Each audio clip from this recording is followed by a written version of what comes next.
you're back with W.E.E.D. Where's our weed? Smoke it up, smoke it up. We are back after that wonderfully short commercial break.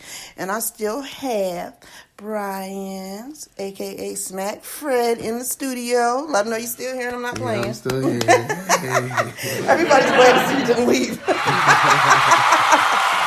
Yeah, I'm still here. You were like, he ran away. He ain't coming back. No, I'm back. Whatever he left. Yeah. Nope, I'm not going nowhere. So it's just, thank you so much for sharing and letting us all learn more about you, because I do believe, as we stated before, relationships is a big part of any industry, especially this one. Exactly. Now it's time for our trivia. All right. And today we have Smack Fred, aka Brian, giving us the trivia question for the episode. What do you have on now? Okay. Can a snake bite you while regurgitating its food? Can a snake bite you while regurgitating its food? My answer is yes. Because I'm just thinking of my answer is yes. Mm-hmm. And that's my answer.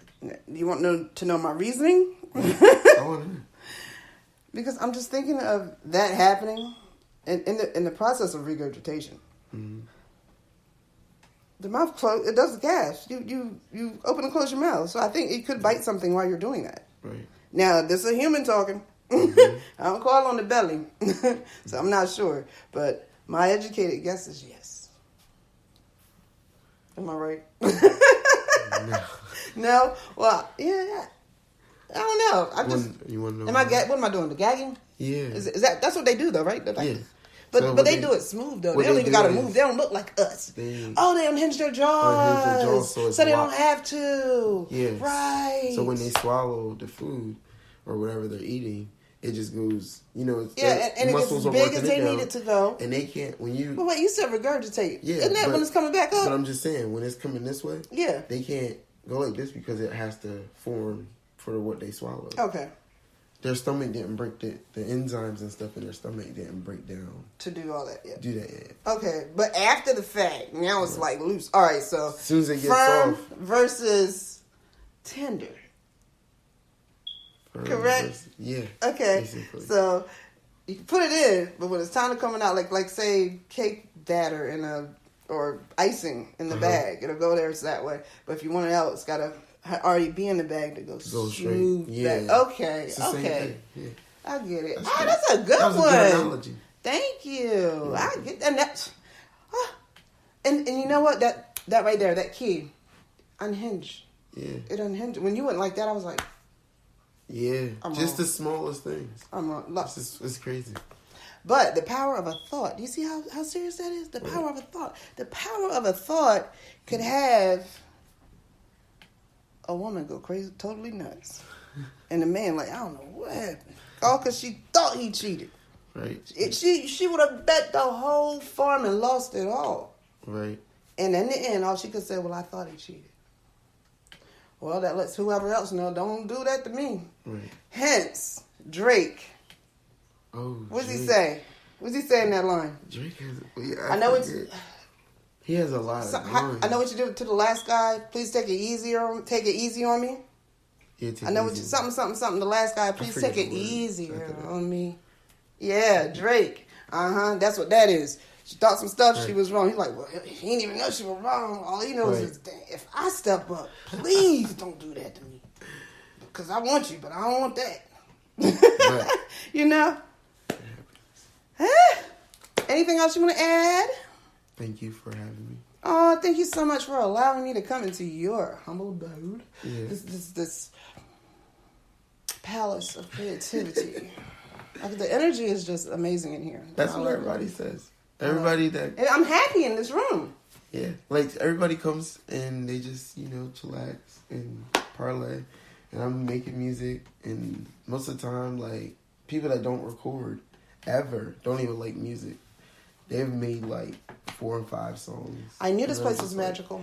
Like, I knew it, and I know why. You know why? And I record them, too. You know I feel what? like I'm spreading a gift. You are. And you know what? The biggest part of the gift you're spreading What? is you're helping them diminish limiting beliefs, Right. which builds their confidence and their Exactly. willingness to try. And if you ever look at that consciousness scale, I'm going to go back to the scale. Right. It starts with shy. No, it starts with shame. Shame, yeah. And that's like 20, a vibration of 20. Enlightenment's like 1,000 or 900 and above is Right. enlightenment. But you have shame, guilt, anger. And I had a few friends like that. And you can tell where the vibration is in your people, your circle, the people you deal with, your individuals you have around you, because the things they say. Right. If you had to put all that they said in one category about the emotion that comes from that, how are they feeling? All I hear is shame in that. All I hear is guilt in that. All I hear is anger in that. But as you move up the scale, you get to the point where you go from angry to courage. Because you're so pissed off, you're ready to change it. Right.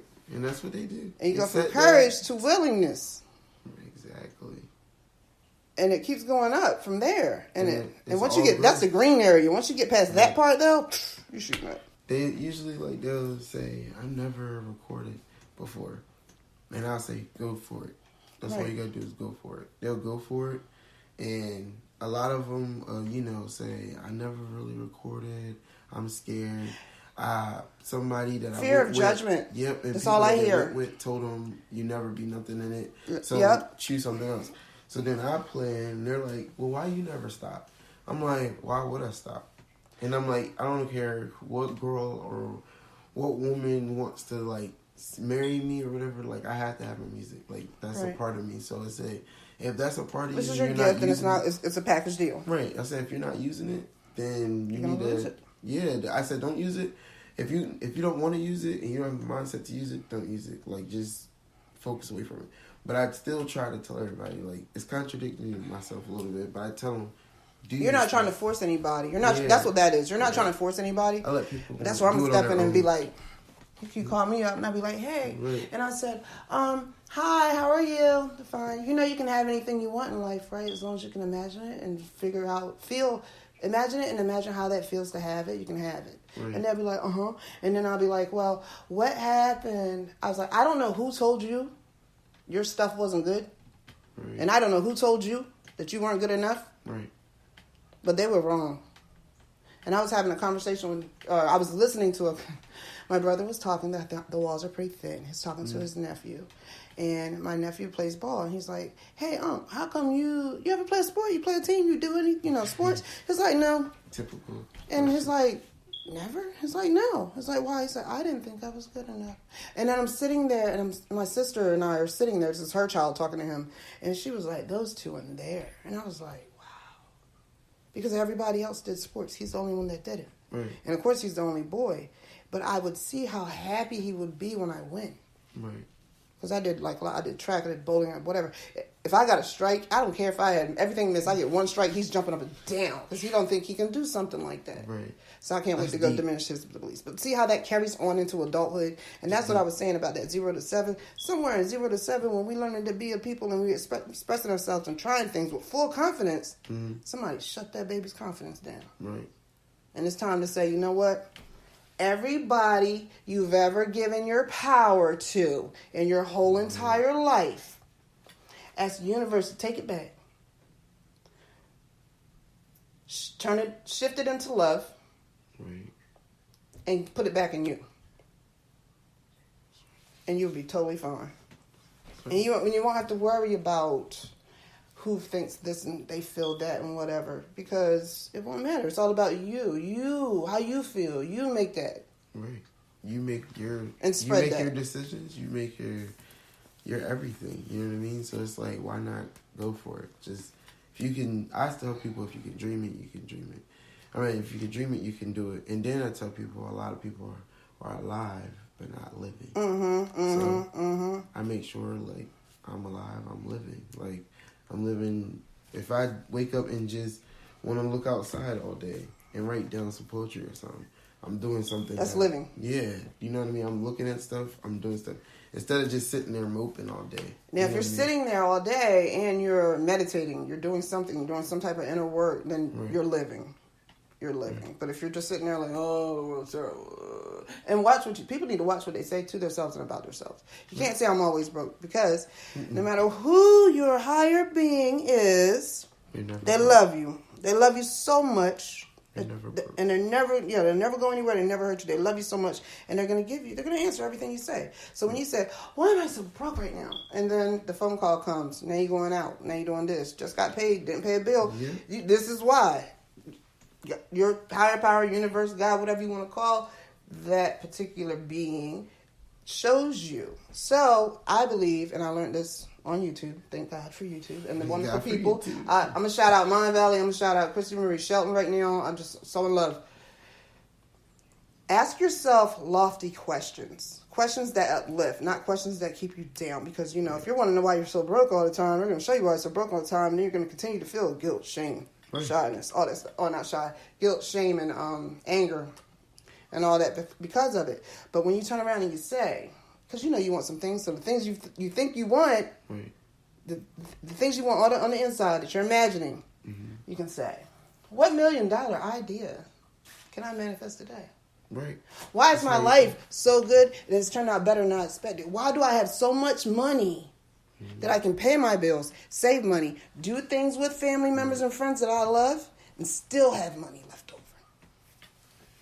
Asking things like that, and then your higher power is going to show you why these things happen. And when you get that notion in you, you have to put the action in it. I was never going to see it. You have to put the action in it. That's when the action comes. Down. And that's a good thing, too. Because our mind, you have, 38? About 380,000 thoughts a day. And most of them are repeat. Yeah.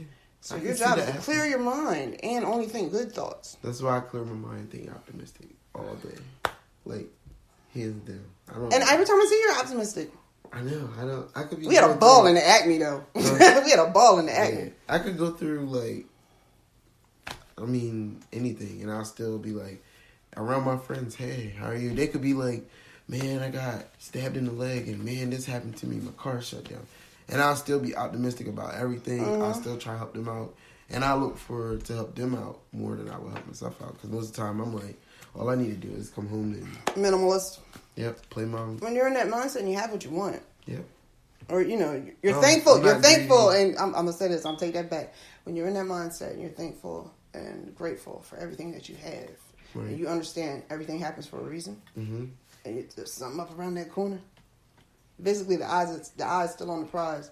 You don't worry about what you don't have. You're not thinking lack. Because you're not in lack mode, so why be there? And a lot of people are in lack mode, which is why they are there. Complacent. Thank you so much. Once again, I really appreciate it. You're